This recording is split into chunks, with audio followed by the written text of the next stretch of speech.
आजकल शिवानी जी बहुत सारे धर्म गुरु पैदा हो गए हैं, धर्म के ठेकेदार हो गए हैं और धर्म के नाम पर लोगों को डरा करके लूट भी रहे हैं।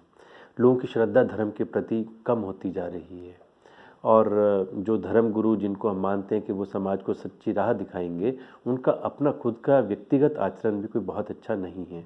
ऐसे में व्यक्ति क्या करे? जो हमें ज्ञान देता है उसके पास जो है वो हमारे को वो दे रहे हैं। हम सब यथाशक्ति उसको अपने जीवन में इम्प्लीमेंट करने की कोशिश कर रहे हैं। जब हम किसी से ज्ञान लेते हैं, ये हमारे ऊपर डिपेंड करता है हम सामने वाले को किस नज़रिए से देख रहे हैं। हमने उनको कहा कि ये तो हमारे लिए भगवान है।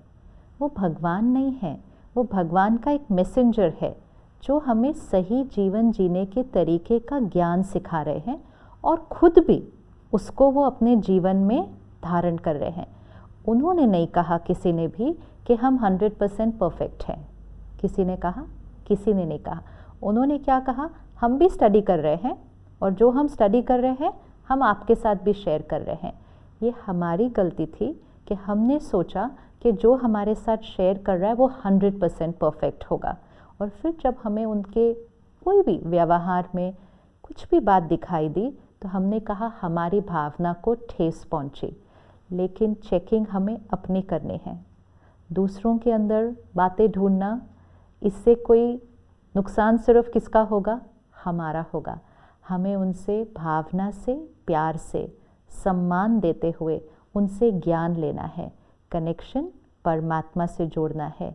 देने वाला शिक्षक है, टीचर है। उस टीचर को शत शत नमन, उनका सम्मान। लेकिन अगर उनके प्रति हम इस तरह से भावना रखेंगे तो नुकसान तो हमारा ही होगा। हमने उनको भगवान का दर्जा दिया और तब हमारे को ठेस लगी। वो भी हमारी तरह इस जर्नी पर हैं। जैसे सपोज़ हम सब 5 लोग वाइट ड्रेस पहने और पांचों की इस जीवन की यात्रा पे वो वाइट ड्रेस पे थोड़ा दाग लग गया। आपने भी पहनी, मैंने भी पहनी। फिर आपको कोई ऐसी चीज़ मिली जिससे आपकी ड्रेस के दाग क्या होने लगे? निकलने लगे। क्योंकि आपको मिली, आपने मुझे भी उस बारे में बताया, मैंने आपसे वो राय ली, मैंने अपनी साफ़ करनी शुरू की। लेकिन मैंने ये सोचा कि आपकी ड्रेस तो परफेक्ट है वाइट, और फिर जब मुझे आपकी ड्रेस पे थोड़ा सा कोई दाग रखा, मैंने कहा ये ऐसे कैसे? मुझे राय दे रहे थे और खुद परफेक्ट नहीं है। मुझे ये याद रखना होगा, आप भी आत्मा की शुद्धिकरण की यात्रा पर हैं। मैं आपसे वो ज्ञान लेकर मैं भी उस यात्रा पर हूँ और हम सब मिलकर उस यात्रा पर हैं। तब हमारा मन सुकून में रहेगा और सबके प्रति जो सम्मान है वो कायम रहेगा। और धर्म वर्ड को हम अंडरस्टैंड कर लें अगर, कि धर्म मीन्स क्या, आत्मा का धर्म क्या है। आज हम धर्म वर्ड को नहीं अंडरस्टैंड करते। जैसे पानी है तो हम क्या कहते हैं? पानी का धर्म क्या है? पानी का धर्म है शीतलता। तो पानी हर एक को शीतलता देता है। आत्मा का धर्म क्या है? शांति, प्यार, खुशी, पवित्रता, ज्ञान। ये आत्मा का धर्म है, आत्मा की क्वालिटी है। और हर आत्मा का पर्पस क्या है? हर एक को प्यार, सम्मान, खुशी देना।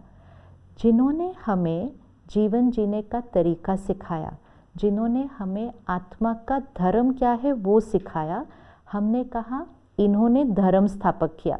तो फिर हमने क्या कहा? हिंदू, मुस्लिम, क्रिश्चियन, ईसाई। फिर हमने बहुत सारे डिविजन्स कर दिए। हर एक जो शिक्षक था वो सब एक ही बात सिखा रहे थे ना, किसी ने भी अलग बात नहीं सिखाई थी। लेकिन हम शिक्षा से जुड़ने की बजाय शिक्षक से जुड़ गए। शिक्षक से जुड़े तो मैंने कहा मैं अलग, आप अलग। अगर हम शिक्षा से जुड़े तो हम सब यूनाइटेड हैं। धर्म हमें अलग करने के लिए नहीं आया था, धर्म हम सबको जोड़ने के लिए आया था। लेकिन हम टीचर से कनेक्ट हो रहे हैं। हमें टीचर की दी हुई टीचिंग से कनेक्ट होना है। और अगर हम टीचिंग से कनेक्ट होंगे ना, हम सबके पास सेम टीचिंग है और वो टीचिंग है आत्मा का धर्म, शांति, प्यार, पवित्रता और आनंद। मुझे लगता है कई बार हम ओवर एक्सपेक्टेशन भी रखने शुरू कर देते हैं अपने टीचर्स के प्रति।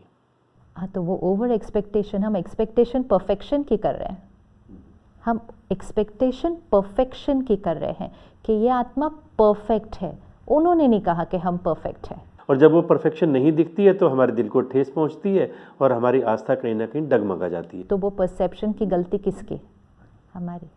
हमें अगर हम उनको वो नज़रिए से देखें कि वो भी इस जर्नी पे हैं, हम भी इस जर्नी पे हैं, फ़र्क ये है कि वो हमारे से ज़्यादा इस जर्नी पे बहुत समय से चल रहे हैं, तो उन्हें उस चीज़ का अनुभव है, तो वो हमें शेयर कर रहे हैं, हम उसको ले रहे हैं, हम भी उस जर्नी पे चल रहे हैं, तो हम उनसे सम्मान, ग्रैटिट्यूड से उस ज्ञान को स्वीकार करें।